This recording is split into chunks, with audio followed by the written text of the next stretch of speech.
she is going to be fighting right here in her hometown, Detroit, Michigan, for UFC 218. It's going to be featured on the undercard in the women's strawweight division. And she's taking on another former Ultimate Fighter competitor, and Angela Magana, who is 11-8 so far in her career. And if anyone else is attending this fight, I know I'll be there. Super excited to see a Michigan fighter like Amanda get on this card. There's a few other Michigan fighters featured on UFC 218. Sabad Hamasi is originally from Dearborn. He now trains at, I believe, that American Top Team down in Florida, or at least was. He's going to be featured on the card. We also have Jakar Close, who is a Michigan native. He's training with the folks out there with the MMA Lab in Arizona. So super excited for that. And of course, the aforementioned Amanda Cooper. And it's all going to be headlined by Max Holloway as he defends his featherweight championship for the first time against former lightweight champion Frankie Edgar. Very excited. And the co-main event is going to be Alistair Overeem against Francis Ngannou. So that's going to be a very excellent event here. The first UFC fight in Michigan for a very long time, and one of the big events at the brand new Little Caesars Arena in downtown Detroit, the District Detroit, as they're calling it there. So super excited for that. I don't want to make it sound too much like a commercial, but it is going to be an excellent event, and we're glad that a lot of Michigan guys are featured on it. And of course, somebody like Amanda, who started with the WXC, is able to compete not only with the UFC, but come back and fight here in Michigan in what should be a really good matchup in the women's strawweight division for the UFC. So we're going to get her connected here in a few minutes. And if I'm not sure if she's using her own phone or if she's using someone else's. So if Amanda's using her own device, comment here. But if she's using someone else's, please let me know in the chat window. I'll see it. I'll pull it up and invite her to the broadcast. So just let me know. But very excited to have her. Like I said, again, we're going to have some of our amateur fighters on the broadcast as well, some of our professional fighters. And if you haven't seen some of the first round interviews, they're all on our Facebook page. We had Devin Smith, we had Josh Bruckner, we had, who else do we have? We had John Slayton, we had Marcus Molding, Ken Hunt. I'm probably missing some people here. Brandon McLaughlin, Mo Shatry. Very excited when I talked to all those guys previously, Christina Daniels as well. So very excited to talk to them. That's all on Facebook if you want to go back and check it out. And those were some great interviews as well. To see that was more of our professional portion of the card. So really excited. Again, was excited to do that, excited to do this here tonight. And once again, if you haven't already, please like our page on Facebook, facebook.com/WXCMMA. Also, we're on Twitter at WXCMMA and on Instagram at WXCMMA as well. So please give us a follow if you haven't already on our social media. And we're also on YouTube, youtube.com/WXC Live. If you haven't subscribed to our channel already, we have hundreds of fights on there that you can go and watch. So, all right, I got the okay from Amanda here, so we're gonna queue her up here. And Amanda, just remember to turn your phone wise here. Hi. Hey, how's it going, Amanda? I did not know that it had to be video. Yeah, it's okay. It's all right. I don't look that great myself either, so. All right. Well, it looks funny. I don't know where I'm looking at. Everybody, I'm Jim Graham, and this is Amanda Bobby Cooper joining me here to talk about her fight at UFC 218. Before we get to that, though, of course, we're hosting here on WXC, so I want to talk a little bit about WXC here, just a little bit. If you can kind of recall a little bit, I remember you WXC amateur champion. You kind of recall some of those early performances with the WXC. What are some of the things you remember fighting inside the WXC steel? Yeah, I had a lot of fights for WXC. I was their champion. I scored, I think my first fight, the title fight for them was an 8-second knockout. And to see how far WXT has come and just the few years that I've been around, it's amazing. It's insane. Like they've upped the promotion every single time. I love going to their shows. I always know it's going to be a good one. And I know when we send people in to fight, they're going to be good fights. Now, looking at WXC 70, this card in particular, the 70th anniversary show, I know you're training partners with some of the fighters on the card there with SFS, but overall, what do you think of the fights we have lined up? Good fights, really. I mean, like I said, they always have good fights, but I'm mainly excited for the women fighting, just because obviously I'm a woman supporter of MMA, and I'm now managing the females on the for the SFS right now, the amateurs. So I'm finding them all their fights, and we have a lot of new up and comers. And Madeline Olson is the one fighting on the next WXC card, November 11th. So I'm excited to see all the work that she's put in, and since I helped set up the fight kind of makes me a little nervous because it's the first. Really, she'll be the November's the first time that I'm gonna have fighters fighting for that I'm managing. That's awesome. Now I got a note here from Mike producing here to this evening about the Tracy Emmerich fight. Yeah, Do you remember that? I do remember that. She hit very hard. I remember that. I think I remember going back to my corner and be like, she hits hard. Is that the hardest you ever been hit in a fight, or or you got hit harder? No. I've been hit harder since then, but definitely. I remember thinking it's because she was a lot older than me, and I kept thinking she was an old woman strength. I was like, oh, it's because she's aged, she has kids, she hits hard. Right. I was just a child when I was fighting. Right. Absolutely. I want to get to your UFC fight here. Obviously, UFC 218. It's going to be at the brand new Little Caesar Arena in downtown Detroit, the District Detroit, you're calling it. That has to be super exciting to be inside that arena. I haven't seen it myself, but that has to be super exciting, right? I'm really excited. I haven't been in it either. I know some people have, and they've sent me photos or whatnot. So I'm really excited to fight in there, and definitely hometown. And I live 15 minutes away from the venue, so it's awesome that I get to perform in front of all the people that have been supporting me here in the home state. Is this something, when you heard this card was kind of coming together here in early December, you immediately texted, Sean Shelby and Dana White on them like, hey, I'm on this card, right? Like, I'm going to be on this card, right? Yeah, I had emailed them. I fought in March, and I was like, hey, I'd like to fight before that, but for sure, make sure I fight in Detroit in December. And then this don't last, I fought in March, and I won't fight till December, which I'm okay with. Absolutely. And looking at your last fight, obviously it didn't go your way against Cynthia Calvillo, but what were you able to take away from that match, like you said, back in March? I mean, Cynthia's very good. I underestimated her. I only got that fight on like a 2 or 3 week notice. And so she was not a well-known fighter at all. So I didn't really know anything about her. I just trained, and she definitely kind of shocked me not knowing much about her. There's things that I can always improve on each fight. And, I was having trouble. I've always had trouble with certain things, and I've been working on them, and my coaches know that that's an issue of mine. So they're working with me, and I feel a lot more confident. Obviously, every time you lose, people say you get better, you learn and you live. So, lost that fight, and it's been a long time since I fought, and I know I'm really excited for this opportunity. Now, as I was kind of mentioning in the lead up to having you on, let's talk about some of the other Michigan-based fighters. Obviously, Sabah Hamasi, as well as Drakkar Klose, also Michigan natives fighting on the card.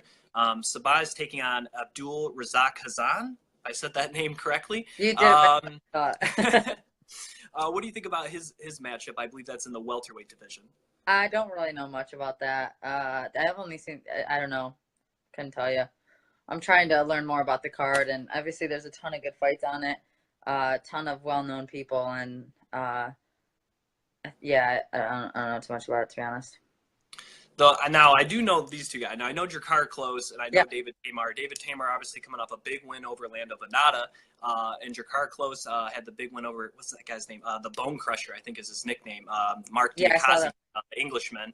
I think that's going to be a fantastic fight in the lightweight division. Yeah, I do too. I like Drakkar. I mean, he I think he trains with Ben Henderson, Hmm. and yeah, one of Ben's guys or whatever. So I feel like he'd have to be a cool guy. Ben's a pretty nice guy. Now, looking at your fight, you're taking on Angela Magana. Was on the Ultimate Fighter, not the same season, but was on the Ultimate Fighter, much like yourself. She hasn't fought in a while. She hasn't fought since 2015. Yeah, Where Michelle Water. personally, she kind of got ragdolled by Michelle Watterson, Yeah. and is overall on a 4-fight losing streak in her career. What do you kind of expect from her, having considered she hasn't fought anybody in 2 years? Yeah, I've learned before not to take people too lightly and just train as hard as possible. I'm starting to, I'm training as like this is my hardest fight. This is a do or die situation for me, knowing that I just lost my last fight. So, I just got back last night from Vegas. Was there for 2 weeks training at Syndicate MMA and at the Performance Institute. I'm training here in Michigan up until my fight. I'm bringing in top level, high level females from my friend Molly is coming from England in a couple weeks. Stay with me for a month until my fight. I'm treating this fight like it's the biggest fight of my life, which they always are. They always are the biggest fight of my life. But I'm very confident with the Angela Magana fight. I actually picked her and wanted to fight her because you kind of understand everyone doesn't like her, so most everyone's voting for me to win, and I do think it's a great matchup for me. Now, from what I've known covering this sport, she seems like the type of fighter that really has to get under her opponent's skin. It seems like that's kind of part of her, Yeah, and self knowing up. that, yeah, Yeah, she's just has she tried to do that yet against you? no. I actually saw. I don't really follow too much. Don't like to look at it. Don't like to see what she's saying. Because I know that that's her game plan. Is like get under the skin. I know probably at weigh-ins she's gonna get in my face and do something stupid. And knowing that it's gonna happen, I've already mentally prepared for it. I've already I know whatever. You can look tough. We're still gonna fight December 2nd. So I'm not too worried about it. I'm sure it will happen. But I haven't seen too much. I saw her say on Twitter that she knew it was going to be a good fight, or that I wasn't an easy fight, and so at least she's giving me the respect that I deserve. Now, I would consider her more of a grappling based fighter with 6 submission wins out of her 11 professional victories. Is that kind of what you expect from her, to really attack you on the ground? Because at least from what I've seen so far, maybe some other fights early on she showed better stand up skills, but I personally haven't seen that. But is that what you expect for her to go on at you at the ground? Yeah, I know I think half her wins are with submissions and half of them are losing with submissions. So, I mean, she's like 50-50 with jujitsu. And I think that that's her game plan, is to like kind of hold people and, try to control them maybe on the cage, eventually take them down. But she's definitely more of like I, I say grappling, but I haven't seen too much exciting things from her ground game. And obviously, when it comes to the feet, I'm not just saying this because you're on. I do feel you do have the advantage on the feet, and if it stands there, you have to feel pretty confident. Oh In yeah, 100%. I'm way better. World's better than her in striking. And I know she hasn't fought in a while, so it's like, um, people are, well, you haven't seen her strike. Yeah, but there's no way she can fill that gap. Like I'm training every day, twice, two times, 3 times a day. Like there's just, and that's not just because I have a fight. I train like that all the time. So there's no way that she can fill the gap, and train as much as I do and as hard as I do. I mean, the girl's living in Puerto Rico right now, and she doesn't have electricity supposedly, but she has the world's longest battery on her phone apparently. Now, I know she's trained a lot, like you said, now in Puerto Rico, but I know she's trained a lot there at Alliance. Which, yeah, Alliance is a good gym, and then she got Yeah, kicked out, so that sucks. yeah. I know I've heard a lot of stories about her going back and forth, not just with coaches, trainers, with fans. Like you said, you heard rumors about people. A lot of people are picking you to win the fight because they want you to win the fight because she's not a nice person. But do you kind of have you been kind of taking that like, hey, I got to beat this for everyone that she's kind of Right, like I can't lose. Yeah, there's my there's no option other than winning, and that's how I feel with all my fights. But this is kind of different. I feel like I kind of watched an article, watched a video of maybe her interview and talking about how in Puerto Rico she has to like train in the water and she doesn't have the luxuries I have, and I'm like, the luxuries, like I'm just training like a normal human. It's not, she's just the one deciding to be in freaking Puerto Rico training in the water or whatever she's deciding to do. I don't feel sorry for her. I do appreciate and I do see what she's doing in Puerto Rico and trying to get people there and trying to get fans or trying to get, get money. And I do respect what she is doing in Puerto Rico with trying to help out as many people as she can. But I see it as a victim plot. Like she's playing the victim and she wants people to feel sorry for her and she wants attention. And I mean, all in all, it is what it is. But I'm not thinking of that. I'm thinking about me and I'm getting my hand raised. Now, with her having, I think it'll end up being like a 28-month layoff or something around that, if I did the math correctly. Do you feel as though because of that, the conditioning will factor the fact that you've been active, within the last, 6 months? Yeah, it has to, active and actively training. And this is my home state, so I'm used to the time frame. I'm used, except, I fought Ireland before and getting used to that, having to train at different times. Like she's, I do feel like it's an advantage being here. And I've been fighting. I fought three times last year. Well, plus before that, I fought in the Ultimate Fighter. So I've had a lot of fights in the last few years that she's been off. Now, speaking of the Ultimate Fighter, once again, having a female cast with fighting for the 125 championship, I think they're about halfway through so far. Yeah. Obviously, being a former competitor, obviously being the runner-up on your season of the Ultimate Fighter, what do you think so far of the ladies on this season? I'm impressed with them. There's some girls in there that I didn't even know who they were, and some names that I wasn't even sure who they were. I obviously knew a lot of the girls that fought for Invicta. When I was in Vegas for the last 2 weeks, I was staying with Roxanne, so I do know quite a bit. And I was, it makes me excited to see it every week just because I know the girls that are fighting. But some of the new names, some of the newer girls, I was kind of shocked that they're very skilled. When you heard who was going to be on the cast, did you have someone that you thought was going to win? I know a lot of people obviously looking at, Barb Honchak, Lauren Murphy, Right. Roxanne, I think is the number one seed. Was it one of those three, or was it somebody else you thought might actually win the championship?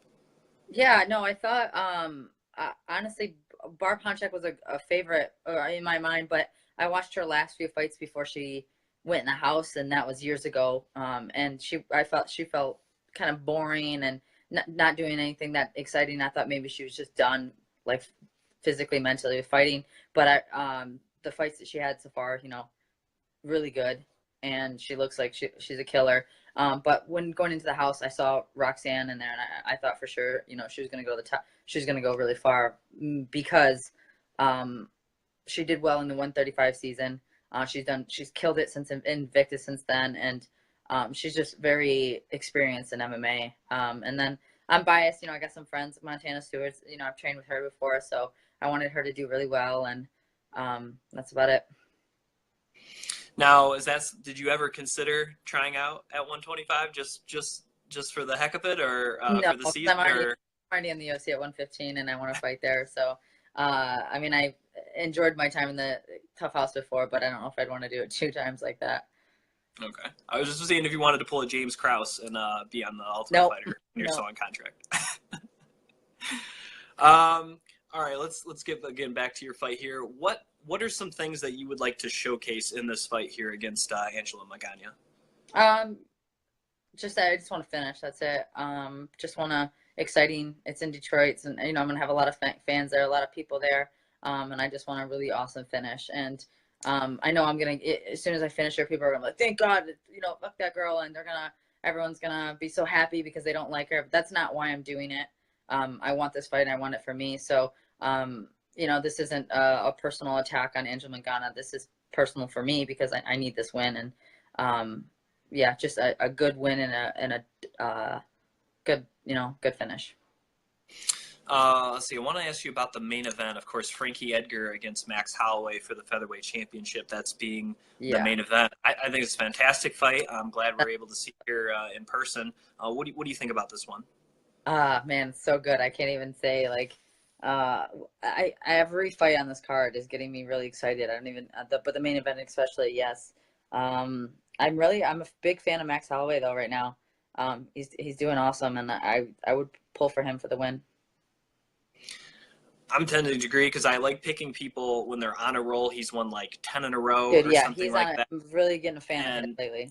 just the way he was able to like, if for a guy that Jose Aldo, who he hadn't lost in like 10 years or something, that the way, even though he had that loss to McGregor, just the way he kind of like systematically like broke him down, No, I yeah, thought was very impressive. You know, in his hometown, you know, he did that in hometown. Brazil, was very impressive. And the X factor, obviously, being Frankie Edgar's wrestling, he still has that ability to do that to everyone. I Right. think that if he can do that, he can get the win. But if he can't, it might be Max Holloway, Mm-hmm. or it should be Max Holloway. Yeah, I'm hoping.